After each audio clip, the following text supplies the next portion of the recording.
Hello guys, welcome back to this channel. In today's tutorial, I'm going to show you Hinata image ID for your picture frame in Garden 2 game of Roblox. Okay, first of all guys, make sure you have already purchased the picture frame crate, and from the picture frame crate, you'll get a picture frame for your garden. I have already owned this picture frame and I have placed the picture frame right here on this cactus. And then each image ID will give you a different image. And if you want to display this Hinata image for your garden, you're going to edit your image ID.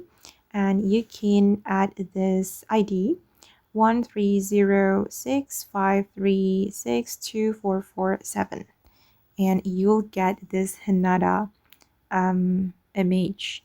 And I have another code or another ID for Hinata. This is the first one, and will let me show you the next one. Okay, the next code is this for this Hinata image, 777333627. Okay guys, and those are the Hinata image IDs that you can try in Garden 2 game of Roblox. I hope this video will be useful for you. Thank you so much for watching, and bye.